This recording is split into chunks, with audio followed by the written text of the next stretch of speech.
Most people think the final obstacle in spiritual awakening is ego, fear, or desire. It isn't. The final illusion is far more subtle and far more convincing. It's the belief that someone has awakened. Not the old ego identity, but a refined, spiritual one. And because it feels calm, clear, and insightful, most people never question it.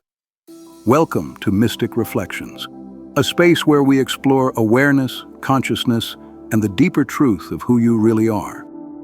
Spiritual awakening is often described as a moment of clarity, a shift in perception where old patterns loosen and awareness expands. For many, this shift is real and meaningful. Thoughts become less gripping. Emotions are observed rather than reacted to. Life feels more spacious. But awakening doesn't automatically dissolve identity. It often creates a more subtle version of it, and this is where the final illusion forms. How the illusion forms.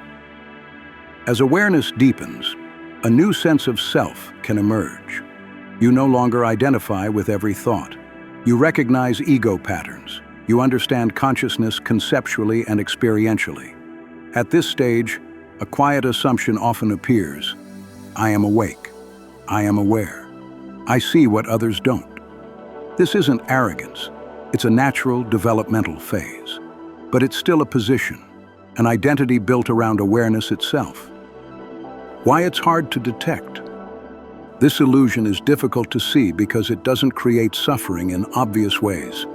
It often feels peaceful, balanced, emotionally regulated. You may meditate regularly, observe thoughts arise and pass, remain present in daily life. Yet beneath this, there is still a subtle division. An observer experiencing life rather than life unfolding without separation. As long as awareness is experienced as something you are, rather than something that simply is, identity remains intact, just refined. The idea of arrival.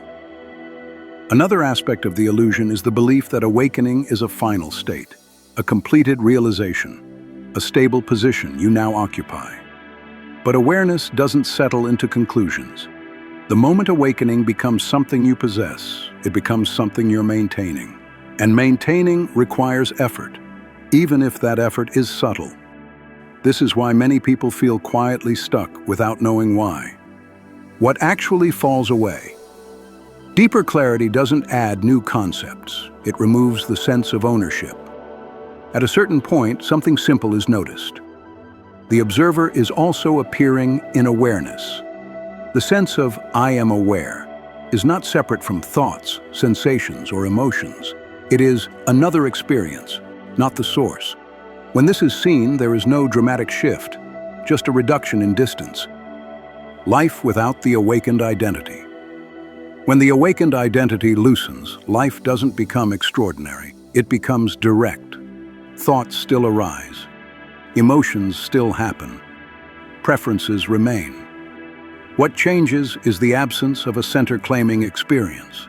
There is no one inside trying to stay aware, stay present, or stay awakened. Experience moves freely without commentary. A practical pointer. If you want to explore this directly, don't analyze it conceptually. Simply notice. Is awareness personal? Does it belong to a narrative or identity? Or is it present before any description appears? This isn't a question to answer. It's something to observe. The final illusion of spiritual awakening is not ego in its obvious form. It is identification with awareness itself. When this dissolves, nothing replaces it. No new identity, no final understanding, no conclusion. Just experience without ownership, without separation. And that clarity doesn't announce itself. It simply remains. If this resonated with you, consider subscribing to Mystic Reflections, so together we can continue this journey into awareness, presence, and truth.